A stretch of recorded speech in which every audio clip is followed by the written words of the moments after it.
Fifth hour. This hour has a vertical axis, with the head of Amdw3t in the center, surmounting the pyramid-shaped mound of the lower register. Introduction. This great Nutyar is towed along the proper ways of the DjHwtymos in the upper half of the secret cavern of Sokar upon his sand. Invisible and imperishable is this secret image of the land which bears the flesh of this Nutyar. Those among whom this Nutyar is, they hear the voice of Ra when he calls out to the vicinity of this Nutyar. The name of the gate of this place is Position of the Nutyaru. The name of the cavern of this Nutyar is West. The name of the hour of the night guiding this great Nutyar is She who guides in the midst of her bark. The secret paths of the West, gates through which the hidden is entered, the unapproachable place of the land of Sokar, flesh and body as the first manifestation. Knowledge of the souls which are in the DjHwtymos and their functions according to the book, what is in the hours, with their secret names. Unknown, unseen, imperceptible is this image of Pharaoh himself. This is made like this image which is painted in the secrecy of the DjHwtymos on the southern side of the hidden chamber. He who knows it, his soul is content, and he is satisfied with the offerings of Sokar. Amdw3t, she who overthrows, cannot cut his corpse. Offerings are made to them on earth. Upper register. The upper register starts with the Nutyar raising her arms and wearing a feather on her head. She is addressed as a Nutyar of the West by Ra, and in the burial chamber of Menkheperwra DjHwtymos, also known as Tuthmosis III, she follows immediately upon the last hour of the Amdw3t, thus starting the cycle again. She is followed by 9 flags, 9 hieroglyphs for Nutyar, the first of which with the white crown, the last with the red crown. They symbolize the great Ennead, but with Khepari in the place of a tomb, and Haru in the place of Sutukh. She who is in the water of rejuvenation, southern divine symbol of Khepari, divine symbol of Shu, divine symbol of Tefnut, divine symbol of Geb, divine symbol of Nut, divine symbol of Ausir, divine symbol of Amdw3t, divine symbol of Nept-hot, northern divine symbol of Haru of the DjHwtymos. Above the signs of the Nutyaru there's one line. This task of these Nutyaru in the DjHwtymos, they are like this. The text above the scene reads, Words spoken by this great Nutyar, Nutyar of the West, give your hand. Perfect is the great road which is in the earth, the way of the tombs, resting place of my Nutyaru. You breathe, that Ennead of Nutyaru, who came forth from my flesh, before your functions came into being. May your tasks endure. I protect you as you welcome me.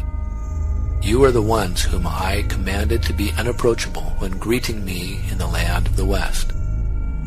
Of the next 4 Nutyaru, 2 are without attributes. The third has a hawk head, and the 4th a crocodile head.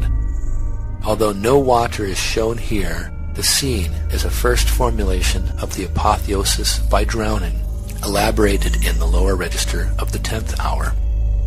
He who belongs to the water of the drowned, guardian of the river banks, he with a living heart, the primeval one of the counter heaven. The text above the scene reads, Words spoken by this great Nutyar. May you stand at your water. May you guard your river banks. May you give the flood to the floating ones in the noon, that you land them at the shores of the flood. Water belongs to you, it shall not dry up. May your riverbanks be high and not barren. May your arms bend for the waterfarer, Ra, to pass you in peace. They are those who belong to the waters of the drowned in the DjHwtymos. What they have to do is to let the bark come. In the center, after Anpu, we see the scarab Khepari emerging of the burial mound of Ausir, who is not shown, but to whom Amdw3t and Nept-hot as wailing birds belong. This is the chest guarded by Anpu and called darkness, because at that same time it is another image of the whole Duat, in which Ra and Ausir are regenerated during the night, reappearing as a scarab in the morning. Anpu of the chest, darkness, Auset, Nept-hot. Words spoken by this great Nitcher. May you guard your chest. May your voice be loud and your throats truthful. May this image you guard be concealed. May you spread your wings and do your duties, that I may pass by you in peace. Beyond this mound, a two-headed serpent has no name but an accompanying text. Words spoken by the majesty of this great Nitcher. O unapproachable serpent, set apart your arm for me and open your coils for me. May your arm be set apart, your coils open, and your two faces in the earth. Do not spit fire at me, nor shoot your arrows against those in my following, that I may pass by you in peace. He lives in the voice of Ra day after day, without going to any other place in the Duat. He stays at the chest of Shapari. The next 8 Nitcharu belong together but are shown in different shapes: human-headed, with the head of a shrew; bull-headed; cow-headed, with the sign for shadow around his head; with an ostrich feather on his head; with 2 spirals in his hands; and ram-headed. Opposed to them, a Nitcharut is seizing the figure of an enemy. He who satisfies the Nitcharu, whom the Westerners fear, staff, swallower, the horned one, bringer of Ma'at, backward-facing, who catches with the lasso, the Ba-soul who belongs to the condemned, the demolishing one, who cuts the condemned to pieces. Line above the 8 butchers. These are those who stand punishing the condemned in the Duat. What they have to do is to burn corpses of the condemned with the scorching breath of their mouths every day. Above the Nitcharut. She lives from the blood of the condemned and from what these Nitcharu provide her. He who knows her passes by her in peace. Text above the 8 butchers. Words spoken by the majesty of this great Nitchar. O butchers belonging to the slaughter block, who are busy punishing the condemned, may your words rise, and may your magic be brilliant. Efficiency for your souls, strength for your power. Grind the enemies that you annihilate, the condemned, and cut down the shadows of the annihilated. Punished be all your condemned. You are the ones who address Ausir. May your knives be sharp, your slaughtering blocks violating, and your ropes tight. May your arms hold fast on the images among which you are, that I may pass by you in peace. Middle Register. The serpentine sunbark and its crew in the middle register is being towed by 7 male and, beyond the mound with the head of Auset, by 7 female deities, assisted by the scarab who grasps the towing rope from above. Thus we can feel the effort which is necessary to propel Ra through the dangerous narrow pass in the middle of this hour. With living souls, Wapau Wa'wet, opener of the ways, Sia, percipients, lady of the bark, flesh of Ra, Haru of the fragrance, bull of Ma'at, the vigilant one, Hu, utterance, guide of the bark. This great Nitchar proceeds, being towed over this cavern in his bark which is in the earth, called with living souls. The Nitcharu of the Duat say to this great Nitchar, Welcome, welcome, Lord of Life! Welcome, Pacifier of the West! Welcome, Opener of the Earth! Welcome, He who unlocks the earth! Welcome, who is in heaven! Welcome, Pacifier of the counter heaven! Welcome, triumphant Ma'acharu is the Lord of the Ennead! Welcome, the earth opens her arms for you. The necropolis prepares its ways for you. The text above the 7 towing deities. The Nitcharu of the Duat. What they have to do is to tow this great Nutyar above the cavern of Sokar. You speak, Ra, to Ausir. You call, Ra, to the land of Sokar, and Haru upon his sand lives. Come to Khepari, Ra. Come, Ra, to Khepari. The rope which you have brought, the rope is raised to Khepari, that he extends a hand to Ra, that he paves the mysterious ways for Ra Hera'achti. Heaven is in peace, and Ra belongs to the beautiful west. Text beside the head of Auset.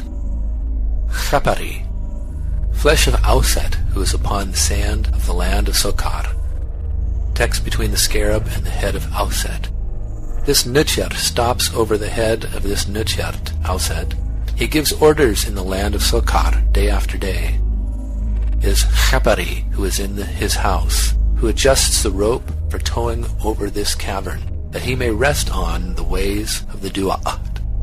This great Nutyar says over this cavern, May you recognize this your image, Sokar, which is hidden in secret. I call to you that you be efficient. My words belong to you, that you may rejoice over them. Auset belongs to your image, and the greatest Nutyar to your corpse, so that he may guard it. The line above 7 towing Nutyar reads, The Nutyar who tow Ra in the Du'at over this cavern. What they have to do is to tow this great Nutyar, that he rests in his bark, which is in the noon, in the Du'at. Text above the 7 towing Nutyarut. Proceeding while being towed by the majesty of this great Nutyar, who is received by these Nutyarut. These Nutyarut say this to this great Nutyar, Ra comes in peace to the Du'at. Prepared is the way of Ra in his bark, who is in the earth, in his body. His enemies are annihilated for you, who is in the west, Ra, that you may rest in it. You approach heaven as the greatest Ba'asol and master of the powers of the horizon. You are towed. Your towing succeeds. You are triumphant. Ma'acharu. Your enemies are driven off. 4 Nutyaru and a Nutyart are shown in front of the tow rope. The first holds a staff, the second a wa'as scepter, the third, hawk-headed, a crook, and the fourth a palm branch. The Nutyart has no attributes. He above the forms, he who brings offerings, Haru who belongs to the double Heka scepter, he who commands, Auset Nutyart of the west. Text above Nutyaru. Words spoken by this great Nutyar. Receive for you your staffs, lean on your scepters, support yourselves by your clubs. You stand because of your souls. You sit down because of your offerings. You are those belonging to the food and bread offerings. Lords of provisions in the west. Auset assigns you the west. She is content with you. Raise for me, you, in your forms, until I have passed by you in peace. They are like this. It is the assembly which distributes offerings in this cavern. Lower register. The lower register continues the secret paths of the 4th hour, again closed by 2 doors. Between the doors, the interior of Sokar's land is represented with the oval cavern of Sokar in the center, embedded in the 2 halves of the double sphinx, Akkar, a Nutyar of the earth. Name of the door. He who does not open to him who comes close to his image. Text in the way. Secret way of Amhat, on which this Nutyar is towed. It is the abomination of Nahas, Sachach, gate of the west. The secret way of the land of Sokar, which Auset enters on, to be behind her brother. It is filled with flames of fire from the mouth of Auset. The Nutyaru and the blessed dead cannot proceed on it. The secret way of the land of Sokar and the westerners who tow this Nutyar, upon which Nutyaru, the blessed and the dead do not pass. It is filled with the flames of fire from the mouth of the Wa'ampti serpent. At the beginning of Sokar land, 4 divine heads with fire signs upon them appear. Heads of torches. They are behind this Nuchar. What they have to do is to let the progress of his enemies go up in flames. A serpent from whose head emerges a baboon's head is crawling towards the oval. He with the unapproachable head. He lives by the voice of the Nucharu who are on earth. He enters and goes forth. He transmits the concerns of the living to this great Nuchar day after day without being seen. Beside the 2 heads of Akkad, we find this text on both sides. Flesh of Akkad. He breathes through the voice of the great Nuchar. What he has to do is to guard his image. In the oval, a hawk-headed Nuchar grasps the wings of a serpent with 3 heads at one end and a human head at the other. This seems to be a form of the solar deity. Flesh of Sokar upon his sand. Winged serpent. He lives from the breath of his mouth day after day. What he has to do is guard his image. The great Nuchar who spreads his wings with multicolored plumes in the sand. Akkad guarding the secret flesh. The land of Sokar. This image is like this in the unified darkness. The oval belonging to this Nuchar, Sokar, is illuminated by the 2 eyes of the heads of the great Nuchar, the serpent. His 2 feet shine in the coils of the great Nuchar while he protects his image. A noise is heard from this oval after this great Nuchar has passed by them, like the thundering sound of the sky in a storm. To the right of the oval, another serpent is crawling towards the following Nucharu. Amdw3t, serpent. He lives from the blast of fire which is in his mouth. What he has to do is to guard the oval without going to any other place in the Duat. 4 crouching Nucharu, the first 2 looking backwards, hold on their knees the 4-fold divine headgear worn by the solar deity. White crown, red crown, ram's head, and double feather. Crowns are signs of power. They are essential in any renewal, and the Nucharu are the 4 guardians of the crowns. Nucharu under the secret image of Sokar upon his sand. Their image is coming out of them from their own body. They are in the following of this great Nuchar, invisible and imperishable. The last door of the secret path is guarded by a serpent standing on its tail. Living Nuchar. He comes and he goes and he passes and he opens the knife door. Below the lower register, the lake of fire is indicated with waves, sometimes painted red to show the fiery character of this lake, which means painful punishment for the transgressors, but cool refreshment for the blessed dead, thus a union of fire and water. Waters which the Nucharu who are in Amdw3t mourn. The bark cannot pass by them, and those of the Duat cannot make use of their water, which is in this Charet Nuchar, their water being fire for those who are in it.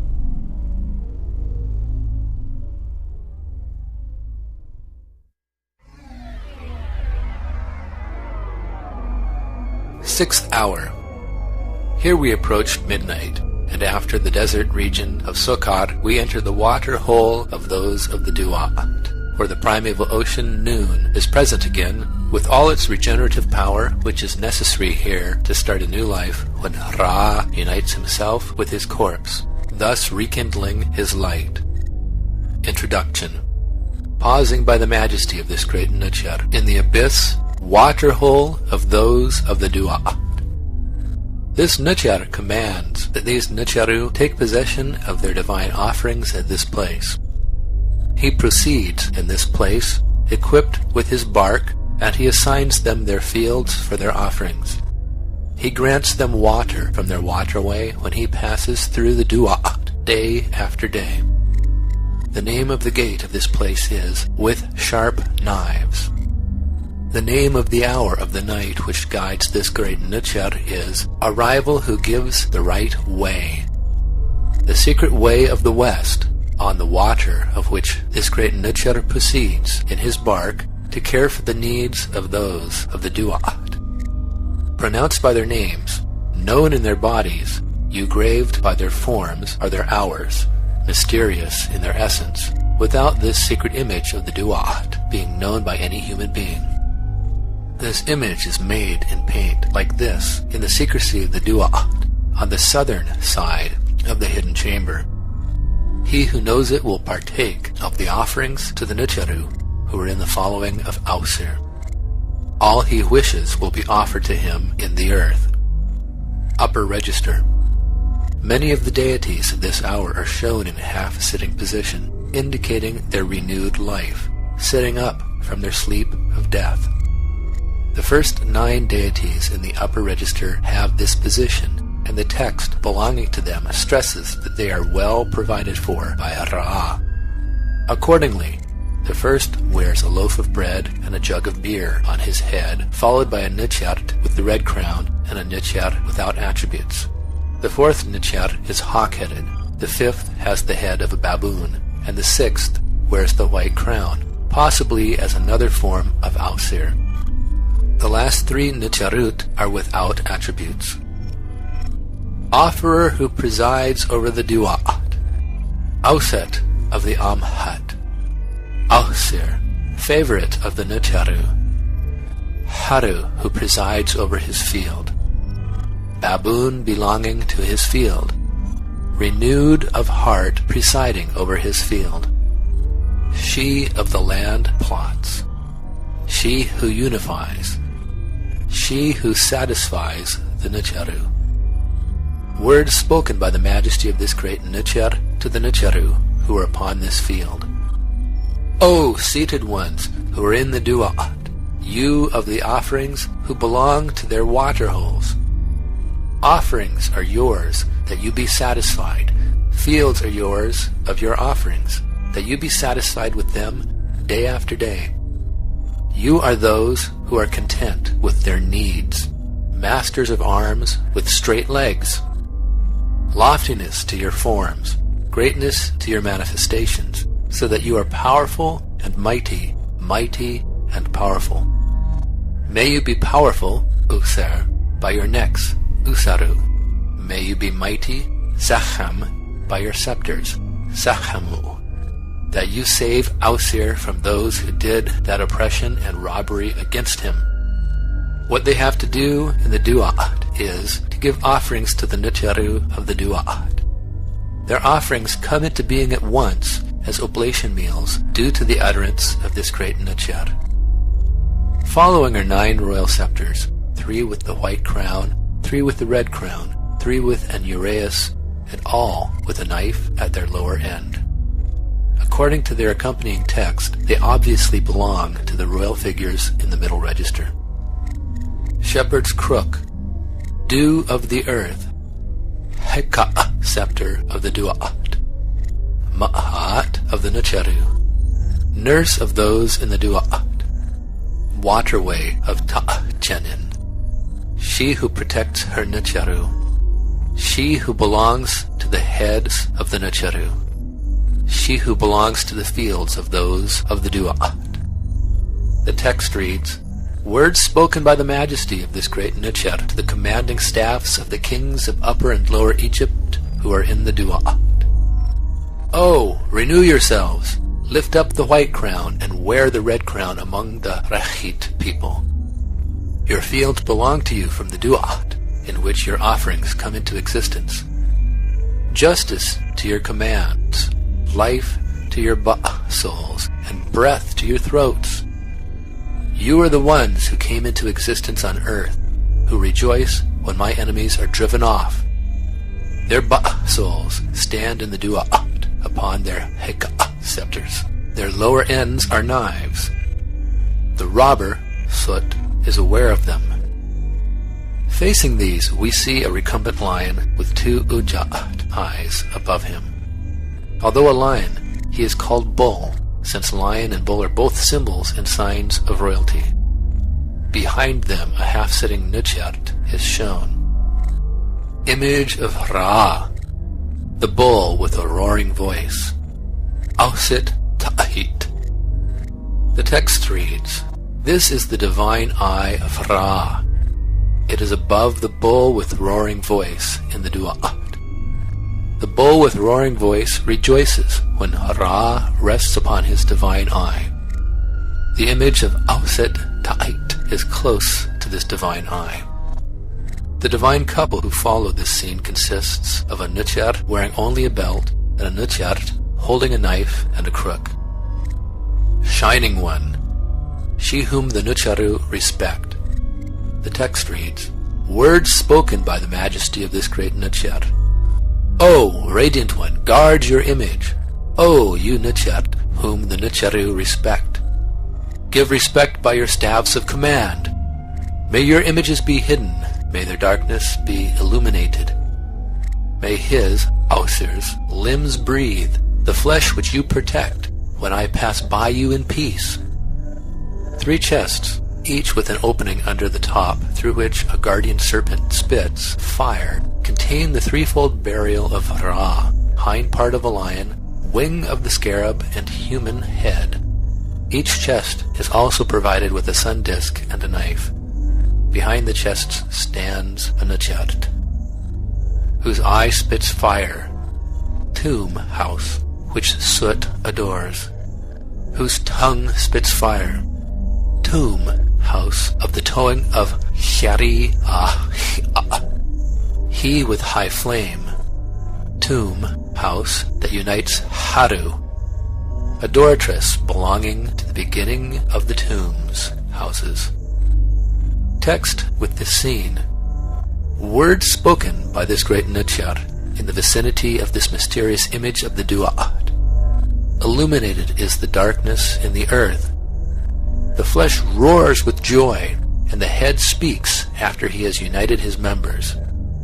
These are the mysterious images of the DjHwtym. Those who are on their bellies, i.e. serpents, are their guardians.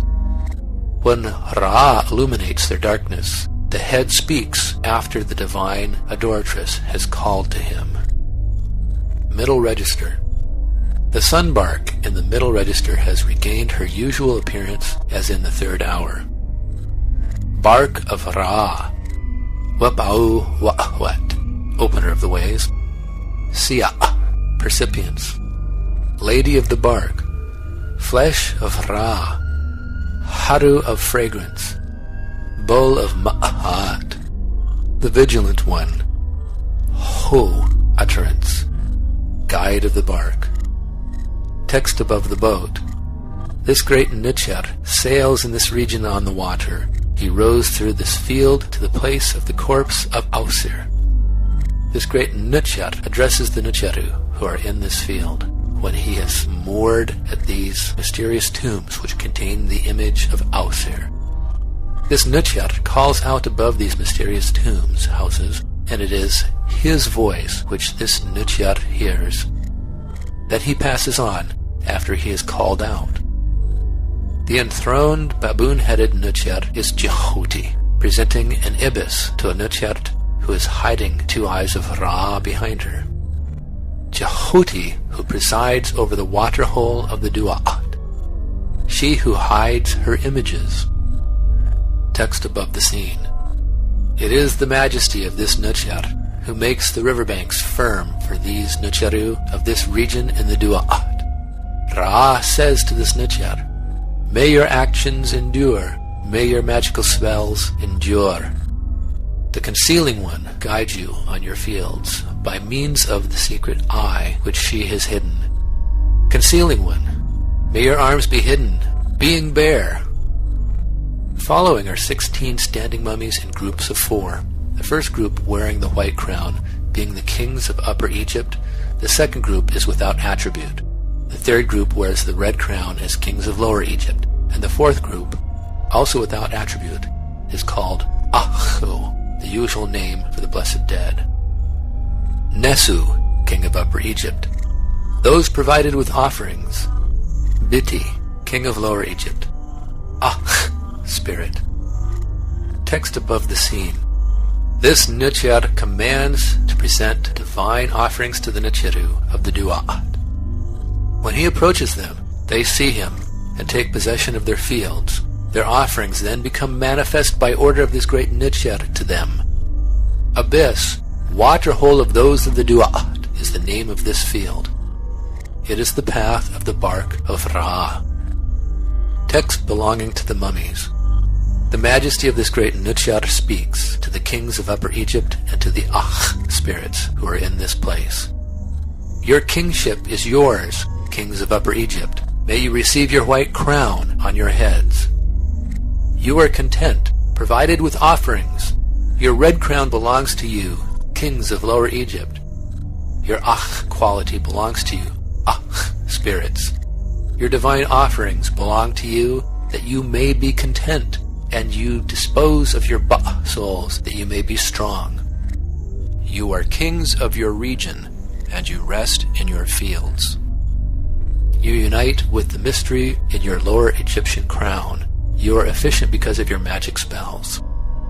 You are those who are content with offerings which divine utterance has given to you. You are those who have rendered homage to me on earth and have punished Pepi. The kings of Upper Egypt, those provided with offerings, the kings of Lower Egypt, and the spirits who are in the earth, they are like this. They stand at their caverns, and they listen to the words of this Nitcher day after day. At the end of the register, a 5-headed serpent encloses the corpse of Ra, as Khepari, with a scarab over his head. The corpse is supine, but not mummiform. Many-faced, flesh. The text runs, This is the corpse of Khepari, as his own flesh. Many-faced guards him. He is like this. His tail is in his mouth. What he has to do, he is stretched out beneath this image. The entire West comes to him, while he cannot go to any other place of the Duat. The voice of Ra is what comes to the image which is in him. Lower register. The lower register is framed by the crocodile-headed, half-sitting Nitcher, who can be identified with Sobek, master of all waters, and with Nun as guardian of this hour, the Nitcher of the primeval ocean and thus of the world before creation, in which Ra is daily regenerated. Together with Sobek, the crocodile-headed Nitcher forms a couple, representing the fertile and rejuvenated water which fills the depth of the Duat. The next 6 Nitcheru have no attributes, followed by 4 half-sitting Nitcherut who begin to be delivered from their handicaps. Crocodile, she who is in the great Nun. Ahi, son of Hut-Hat, he who cries, protector of his father, with living face, with speaking face, protector, she who is fettered, she who is held back, she who is turned about, she who is burdened. The text reads, Words spoken by the majesty of this great Nitcher to these Nitcheru. O Nitcheru in the Duat, followers of the water hole of those of the Duat, standing ones and seated ones of Nun, who is in their field. You are the Nitcheru, whose heads shine and whose corpses stand. You are those Nitcherut who set back behind Khepari to the place which contains his corpse in the Duat.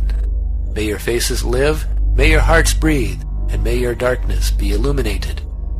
May you dispose of water for yourselves, and may you be content with your offerings, going forth for your souls, that they may pass behind me.